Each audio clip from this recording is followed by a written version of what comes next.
नमस्कार, अखबार रिपोर्टर के इस अंक में आपका स्वागत है। आज हम बात करने वाले हैं मानव तस्करी के बारे में। मानव तस्करी यानी ह्यूमन ट्रैफिकिंग जिसे बोलते हैं, जिसमें लड़कियों को, नाबालिग लड़कियां और बच्चियों को किसी तरह अपने जाल में फंसाकर उन्हें वेश्यावृत्ति में यानी प्रोस्टिट्यूशन में डाल दिया जाता है। आज हम इसी पे बात करने वाले हैं। बात शुरू करें इससे पहले आपसे हमारी गुजारिश है कि आप हमारे चैनल को थोड़ा सब्सक्राइब कर दीजिए, लाइक और शेयर जो होगा वो करिए, और जो भी कमेंट है अपना उस पर ज़रूर अपनी राय दीजिएगा। देखिए, ह्यूमन ट्रैफिकिंग यानी मानव तस्करी से जाहिर सी बात है, नाम से ही पता चलता है कि मानवों का तस्करी, आदमी की तस्करी। लेकिन यहाँ पर आदमी का मतलब ऐसा नहीं है कि बूढ़े आदमी की तस्करी हो रही है। तस्करी में ज़्यादातर बच्चियाँ होती हैं जो नाबालिग होती हैं, जिनकी उम्र 14 से 18-20 साल की उम्र की जो लड़कियाँ होती हैं, उन्हें अपहरण किया जाता है। अब अपहरण कैसे किया जाता है इसके बारे में पहले मैं बताना चाहता हूँ। अपहरण करने के लिए उन्हें जबरन भी उठाया जा सकता है, या उनके परिवार को, जो गरीब हैं, उनके कुछ लालच दी जाती है कि आपकी बेटी को हम कहीं नौकरी लगा देंगे, खासतौर पर रेस्टोरेंट में, या किसी के घर में घरेलू नौकरानी के रूप में, या किसी ऑफिस में एक तरह से प्यून के रूप में। इस तरह का लालच दिया जाता है और उन्हें अपने साथ लेके जाया जाता है। लेके जाने के लिए उन्हें, ना ही उन्हें किसी रेस्टोरेंट में नौकरी लगाई जाती है, न ही उन्हें किसी ऑफिस में नौकरी लगाई जाती है, ना ही किसी अलग जगह पर, जैसा कि जो वादा किया जाता है। उन्हें एक ऐसे दलदल में ढकेल दिया जाता है जिसे हम लोग आम तौर पर कहते हैं वेश्यावृत्ति वाला जगह। जो बड़े बड़े शहरों में आपने रेड लाइट एरिया देखते होंगे, उस रेड लाइट एरिया में उन्हें बेच दिया जाता है। लड़की कैसी है, कद कद काठी कैसे, इस हिसाब से उनके पैसे तय होते हैं और फिर उनको एक ऐसे नर्क में डाल दिया जाता है जहां से वो शायद ही कभी निकल पाती हैं। ये बहुत ही गंभीर मामला है।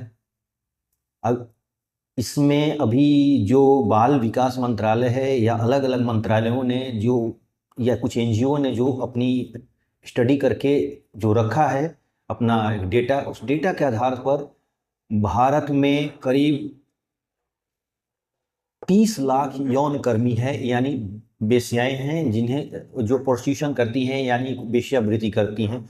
और मज़े की बात है कि इसमें 40 से 50% या इससे भी ज़्यादा, कहीं कहीं मामले में कुछ कुछ आंकड़े आते हैं कि लगभग 80-85% लड़कियों को जबरन इस दलदल में डाल दिया जाता है। उनके साथ अमानवीय व्यवहार होता है। जो लड़की उस जगह पर चली जाती है तो फिर उन्हें उससे निकलना मुश्किल होता है। इसकी कई वजह है। इसकी वजह ये है कि एक तो ये लड़कियां आमतौर पर बहुत कम पढ़ी लिखी होती हैं, बहुत ही कम एज की होती हैं, जो दुनिया को नहीं जानती हैं। दूसरी बात कि वो अपने घर से करीब 1000 किलोमीटर दूर दूसरे बड़े शहर में, जहाँ की ना भाषा वो समझ पाती हैं, ना वहाँ के कुछ एरिया के बारे में जानती हैं, इसलिए उस कहीं भाग के भी नहीं जा सकती हैं। और दूसरी बात कि वो भाग भी नहीं सकती हैं, क्योंकि इसमें इतना बड़ा एक नेटवर्क काम करता है कि वो उन्हें वहाँ से निकलने नहीं देता है। उनके साथ एक एक दिन में 20-20, 30-30 लोग संबंध बनाते हैं। उनका वीडियो रिकॉर्डिंग किया जाता है। वो भागना भी चाहती हैं तो उन्हें दिखाया जाता है इस वीडियो को कि तुम्हें, अगर तुम भागोगे तो इस वीडियो को हम ऑनलाइन डाल देंगे, पूरे दुनिया देख लेगी। इस तरह का कई तरह का उन्हें नशा का लत डाल दिया जाता है, उन्हें इंजेक्शन दिए जाते हैं नशे की, यानी एक तरह से उन्हें अपाहिज बना दिया जाता है। और वो लड़कियां उसमें से निकल भी नहीं पाती हैं, और जब वो निकलना भी चाहती हैं तो उनको ये दबाव डाला जाता है कि तुमको हमने इतने पैसे में खरीदा है, उस पैसे को तुम दे दो और तुम जा सकती हो। जो उनके पास पैसे बिल्कुल नहीं होती है, क्योंकि जितनी उनकी कमाई होती है वो वेश्यालय के जो दलाल होते हैं वो ले लेते हैं। यानी इसमें जो नाबालिग लड़कियों को जो दलदल में ढकेला जाता है, ये लड़कियां किसी भी हाल में बाहर नहीं निकल पाती हैं।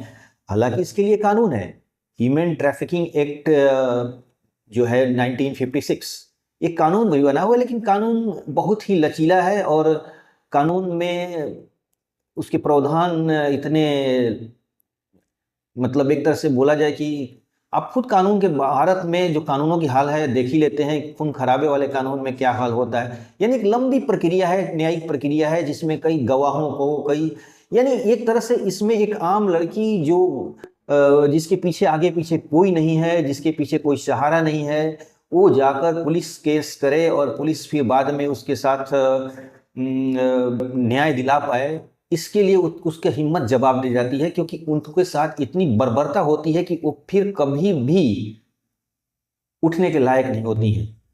और दूसरी चीज कि उन्हें मानसिक रूप से तोड़ दिया जाता है, क्योंकि एक लड़की के साथ अगर 20-20, 30-30 लोग पर डे उसके साथ बलात्कार करेंगे तो शायद ही मनोवैज्ञानिक रूप से वो लड़की जिंदा रह पाएगी।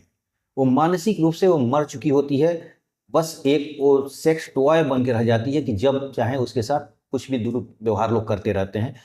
उसके साथ तब तक किया जाता है जब तक उसके पैसे, जितने पैसे उसके ऊपर लगाए गए हैं उससे कई गुना कमा ना लिया जाए। तब इसमें कई साल गुजर जाते हैं और कई साल बाद वो लड़कियां किसी काम की नहीं रह जाती। ये तो बात सिर्फ लड़कियों की है, यानी ह्यूमन ट्रैफिकिंग में जो वेश्यावृत्ति की बात कर रहा हूँ उसकी है। इसके कई उपयोग में लाए जाते हैं। ह्यूमन ट्रैफिकिंग में जो लड़कियों बच्चियों को या कुछ मामले में लड़कों को भी अगर जब उन्हें उठाया जाता है तो उन्हें दूसरे कामों में भी डाला जाता है, जैसे पटाखा बनाने वाले बच्चों को, आमतौर पर लड़कों को पटाखा बनाने वाले या ऐसे छोटे मोटे उद्योग में डाल दिया जाता है, जबकि उनको सिर्फ खाना दिया जाता है, सिर्फ और सिर्फ कुछ कपड़े दिए जाते हैं, बाकी उनसे काम लिया जाता है, उनसे 12 घंटे 14 घंटे तक काम लिया जाता है, लेकिन उसमें से वो निकल नहीं पाते हैं।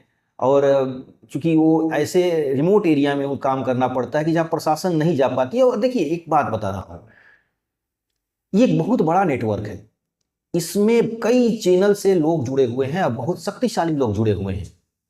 ह्यूमन ट्रैफिकिंग में आप इसे मत समझिए कि एक मामूली कोई आदमी गया और किसी लड़कियों को अपहरण कर लिया, ऐसा नहीं है। इसमें एक बहुत बड़ा संगठित व्यवसाय काम कर रहा है, जिनका पहुंच बहुत ऊपर तक है। और कुछ मामलों में तो ऐसा भी आरोप लगा है कि पुलिस भी उन्हीं के साथ देती है जो लोग इस घृणित कार्यों में लिप्त होते हैं, यानी दलालों के साथ और जो इनके जो व्यवसाय में जुड़े हुए हैं ऐसे लोगों के साथ भी पुलिस मिली होती है बहुत सारे मामलों में।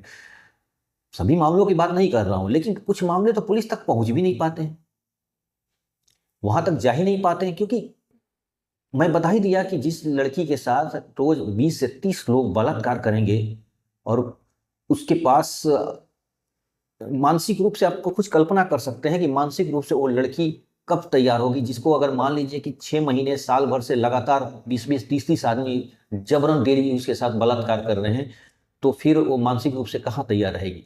दूसरी चीज, उनको इंजेक्शन भी दिया जाता है, नशीली दवाई खिलाई जाती है, उन्हें वीडियो बनाया जाता है, उनके लाइव स्ट्रीमिंग चलाई जाती है। सोशल मीडिया का ज़माना है, आप जानते ही हैं कि लाइव दिखा दिया जाता है। तो एक तरह से वो लड़कियां सोचती हैं कि भाई इतना मैं बदनाम हो चुकी है, मेरे चेहरा बदनाम हो चुका है, सारे लोग हमें पहचान रहे हैं, भले वो ना पहचानते हो, लेकिन उनको डर दिखाया जाता है कि तुम्हारा लाइव वीडियो दिखा दिया गया, अब तुम कहीं भी जाओगी तो एक तरह से कोई तुम्हें सामाजिक रूप से तुम्हें कोई मान्यता नहीं देगा और तुम्हें इज्जत नहीं देगा। तो इस तरह का भावनात्मक डर दिखाकर और उनके साथ अब हर नीच हरकत की जाती है। सिर्फ मैंने वेश्यावृत्ति की बात नहीं, इसमें कई बच्चों को, लड़कियों को तो नहीं, इसमें जब बच्चों को अपहरण किया जाता है तो उन्हें अपाहिज बना दिया जाता है, उनके अंग भंग कर दिया जाता है और उन्हें भीख मांगने को मजबूर किया जाता है। उनके पीछे जो एक तरह से बेगर्स गैंग होते हैं, भीख मांगने वाला गैंग, वो लोग लगते हैं और उनको इस धंधे में डाला जाता है, यानी उन्हें भिखारी के रूप में यूज किया जाता है। कुछ घरों में उन्हें एक तरह से दास के रूप में बेच दिया जाता है, लड़कियों को भी हो सकता है, लड़कों को भी, इस में घरेलू नौकर के रूप में, जहां उनका साथ यौन शोषण भी होता है।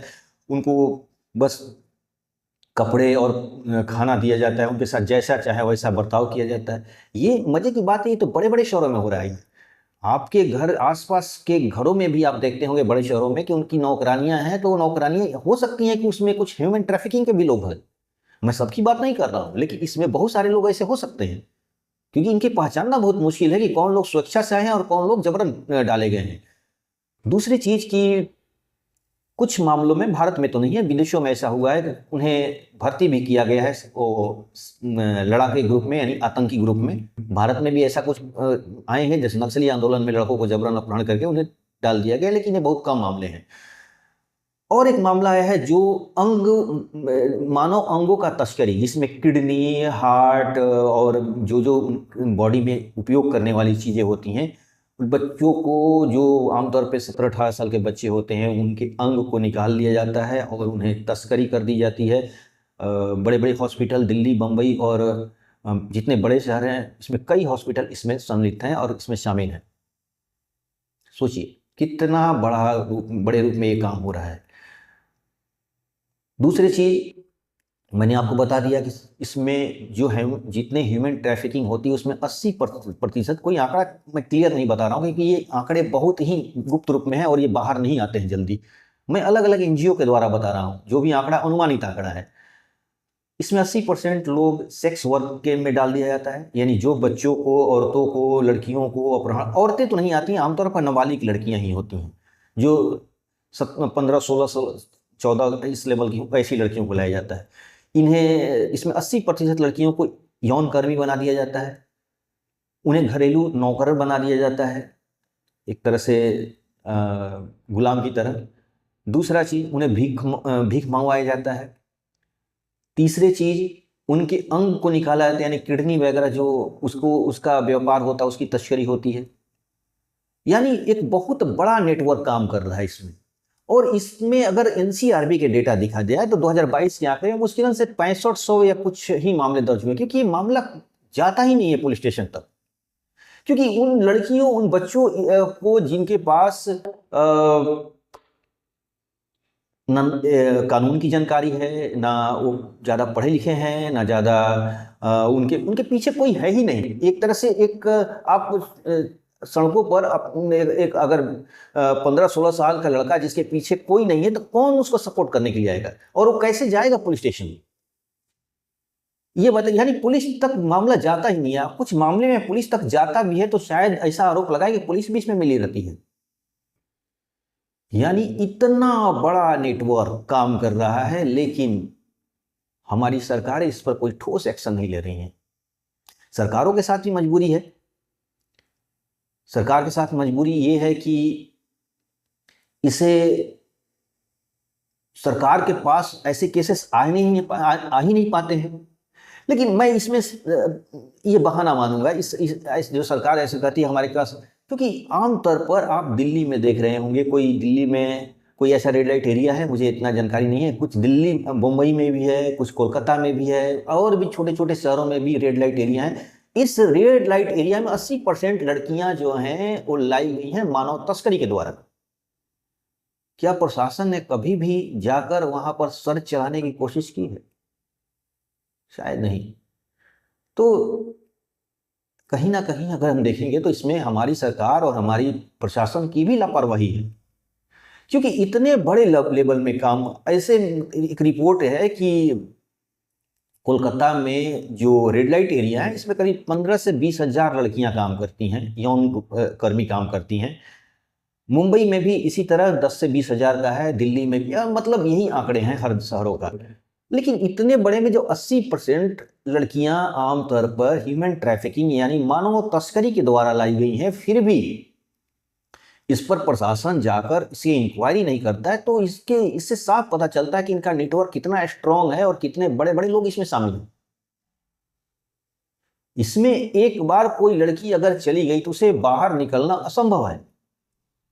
ऐसी बात नहीं है कि असंभव है, मैं ये फिर बोल रहा हूं, अगर प्रशासन और सरकार चाहे तो इसमें काफी सुधार किया जा सकता है। दूसरी चीज देखिए, इसमें एक और प्रॉब्लम भी है, और प्रॉब्लम है कि अगर सरकार इन जितने जैसे रेड लाइट एरिया, इसको अगर बंद कर दे तो इन लड़कियों को फिर से रिहैबिलिटेशन के लिए, उन्हें फिर से पुनर्वास के लिए बहुत बड़ी चुनौती है। क्योंकि ऐसे समाज में एक ऐसा धारणा बना गया कि ये लड़की जो वेश्यावृत्ति में आई है, उसे हम समाज के मुख्य धारा में आने ही नहीं देते, ये जानते हुए कि इसका कोई दोष नहीं है, इसे जबरन इस धंधे में डाल दिया गया, इसे जबरन इसका एक तरह से किडनैपिंग करके, इसके साथ बलात्कार करके और किस तरह करके इन्हें डाला गया, लेकिन फिर भी समाज इसे एक्सेप्ट नहीं करता है। ये हमारी समाज की थोड़ी कमी है। और इसकी वजह से भी सरकार कोई एक्शन नहीं ले पाती है, क्योंकि सरकार सबसे बड़ी चाहती है कि इस सब एरिया को बंद करूंगा तो इतनी बड़ी जो लड़कियां इसमें, इनको हम ले कहाँ जाएंगे, क्योंकि कुछ मामले में तो परिवार भी नहीं एक्सेप्ट करता है। कहता है, परिवार कहेगा कि भाई इतने दिन से तुम कहाँ थी, और तुम्हारे चलते हमारी बदनामी होगी, इसलिए तुम भी इसमें से बन जाओ। आप समझ सकते हैं। तो इस मामले में और दूसरी चीज कि ये परिवार इतना गरीब होते हैं, इसमें आमतौर पर गरीब लोगों को लाया जाता है, खासतौर पर ऐसे नेपाल से लाए जाते हैं, बिहार से लाए जाते हैं, झारखंड से लाए जाते हैं, ऐसे जो उत्तर प्रदेश है, उड़ीसा वगैरह, जो बंगाल की है, जो गरीब एरिया है, यहाँ से लाए जाते हैं इन लड़कियों को। कुछ मामले में तो जबरन शादी कराने के लिए लाई जाती है, जहाँ पर लिंग अनुपात कम हो चुका है, जैसे हरियाणा वगैरह में जहाँ लड़कियों का संख्या लड़कों से कम हो चुका है, तो वहाँ शादी करा दी जाती है लड़कों से। तो इस ऐसे भी केसेस में देखने में आया है कि शादी कराने के लिए भी लड़कियों का अपहरण किया जाता है, ऐसे भी नजर आए हैं। तो बहुत सारे मामले में ऐसे गरीब लड़कियां होती हैं जिनका कुछ मामलों में तो उनको ऐसे कर्ज दे दिए जाते हैं, 1-1.5 लाख रुपया कर्ज देकर उनकी लड़की को ले जाया जाता है कि लो भाई कर्ज, तुम्हारी लड़की को वहाँ काम लगाने, महीना जो मिलेगा उसमें से हमारा पैसा कट जाएगा। ये करके लाते हैं, फिर उनको ले जाकर उस दलदल में डाल देते हैं। उसके बाद कहते हैं कि भाई तुम्हारे बाप ने तो तुम्हारे लिए पैसा लिया है, तो इसलिए तुम तो इसमें से तुम पैसा हमको दे दो, तुम जाओ यहाँ से। इस तरह के, मतलब कहने का मतलब उनके साथ डर, लालच, भय का पूरा आवरण तैयार कर दिया जाता है, जिसकी वजह से वो लोग, इस लड़कियां जो है, इस धंधे से बाहर नहीं निकल पाती हैं। तो इसके लिए सबसे बड़ी से करना क्या होगा? इसके लिए सबसे बड़ी चीज तो हमें समाज में जो एक धारणा बनी हुई है कि बेश्याएं जानबूझ के इसमें आई हुई हैं, इनका पेशा है, तो ऐसा नहीं है। इसके लिए समाज अपनी रवैया बदलना पड़ेगा। दूसरी चीज कि अगर सरकार कुछ पुनर्वास करती है, उन्हें कुछ रोजगार के लिए व्यवस्था, कुछ उनके लिए कुछ ट्रेनिंग देकर उन्हें रोजगार देती है, तो आप समाज को उसे एक्सेप्ट करना हो। और दूसरी बात कि अपने अगल बगल भी देखना होगा कि फलाने यहाँ की गरीब लड़की थी, अचानक वो गायब हो गई, वो कहाँ गई है, इस पर भी इंक्वायरी करनी चाहिए। हमें भी अपने सामाजिक दायित्वों को निभाना चाहिए। जब तक ये सब चीज समाज, प्रशासन और आर्थिक समस्याओं को दूर नहीं किया जाएगा, तब तक कि ह्यूमन ट्रैफिकिंग खत्म नहीं होगी। और ह्यूमन ट्रैफिकिंग एक समाज पर बहुत बड़ा नाशूर है, क्योंकि ये किसी के साथ हो सकता है। बहुत सारे मामले में तो लड़कियों को जबरन अपहरण किया गया है, अच्छे घरों की लड़कियों का अपहरण किया गया है। जैसे को बस स्टॉप पर रात के समय उसको बस नहीं मिली, तो बस स्टॉप पे इंतजार कर रही है, तो उसे लिफ्ट देने के बहाने इसमें जो गैंग काम करते हैं वो रात के समय एक्टिव हो जाते हैं। वो देखते हैं कि रात के समय कौन लड़की बस स्टॉप पे खड़ी है, जिसको कोई साधन नहीं मिल रहा है, तो उसको लिफ्ट देने के बहाने से गाड़ी में बैठाकर हमेशा के लिए उसे डार्क एरिया में भेज दिया जाता है। रेड लाइट एरिया की बात कर रहा हूँ, उसमें भेज दिया जाता है। कुछ मामले में लड़कियां जो अकेले बस स्टॉप पर या कहीं अकेले रात को जा रही हैं किसी मजबूरी में, उनका अब जबरन अपहरण कर लिया जाता है, और अपहरण करके फिर वो कभी नहीं निकल पाती है, कभी नहीं आ पाती है वापस। ऐसे बहुत सारे केसेस हैं। तो यानी लालच देकर, खरीद कर, और अच्छे घरों की लड़कियां, जहां पर कोई ऑफिस से ही आ रही लड़की और स्कूल कॉलेज से आ रही है, किसी वजह से रात को उसको साधन नहीं मिला, तो ऐसे मामले में भी लड़की है उनको जबरन अपहरण कर लिया जाता है। तो ये घटनाएं बहुत खतरनाक हैं और बहुत ही नासूर वाली हैं, और बहुत ही एक तरह से निम्न कोटि की हैं। इसमें हमारे साथ नहीं हुआ तो चल, हमें क्या मतलब, ये भावनाओं को छोड़ना होगा। हमें इस बात पर भी ध्यान देना होगा, हमें अपने कान, आँख और दिमाग को खोल कर रखना होगा कि हमारे आसपास के कुछ ऐसे तो नहीं लोग हैं, बहुत सारे लोग हैं ऐसे। इसमें कई मामले में तो रिश्तेदार भी नजर आते हैं, जो उनके दूर के रिश्तेदार, सौतेला बाप है, कोई मामा है, कोई फूफा है, कोई बोलते हैं भाई हम इस लड़की के कौन सा पालें, इससे माँ बाप तो है नहीं। ऐसे अनाथ लड़कियां भी होती हैं, चलो इसका ये, तो उनको कोई नौकरी के बहाने वाले लोग मिल जाते हैं, उसको पकड़ा दिया, लड़की गायब हो जाए, उनसे कोई मतलब नहीं है। यानी रिश्तेदार भी इसमें बहुत सारे मिले होते हैं। यानी आपको अपने रिश्तेदारों पर भरोसा करने लायक नहीं है। ये मत समझिए कि सारे रिश्तेदार अच्छे ही हैं, ये बात भी ध्यान देने की जरूरत है। बहुत सारे ऐसे मामले में केसेस आए, क्योंकि ये मामले रिकॉर्ड में नहीं आते, पुलिस प्रशासन इस पर नजर नहीं जाती है, क्योंकि जब मामले रिकॉर्ड होगा तभी वो एनसीआरबी का डेटा भी दिखाएगा कि जो अपराध का डेटा है कि भाई अपराध हुआ है, क्योंकि ये मामले थाना पुलिस तक आते ही नहीं है। वहीं पर निपटा दिया जाता है इसको, क्योंकि वो बाहर निकल नहीं पाते, क्योंकि एक बार जो उसमें घुस गया बाहर नहीं निकलता है। इसमें बहुत बड़ा नेटवर्क है, इसमें पॉलिटिशियन भी बड़े बड़े मिले होते हैं। अब ऑनलाइन बोलना ये ठीक नहीं है कि क्या इसमें कौन कौन मिले हो सकते हैं, लेकिन ये मामला है कि इसमें कहीं ना कहीं प्रशासन की लापरवाही है और प्रशासन की मजबूरी भी है, और एक संगठित व्यापार है ये, इसलिए इस पर कुछ कहना ज़्यादा उचित नहीं होगा। और ये मामला बहुत ही नाजुक मामला है, आप खुद समझ सकते हैं। तो आज के लिए बस इतना ही, नए के साथ फिर आपसे मुलाकात होगी। आपसे हमारी गुजारिश है कि आप हमारे चैनल को थोड़ा सब्सक्राइब कीजिए, लाइक कीजिए और शेयर जरूर कीजिएगा। धन्यवाद।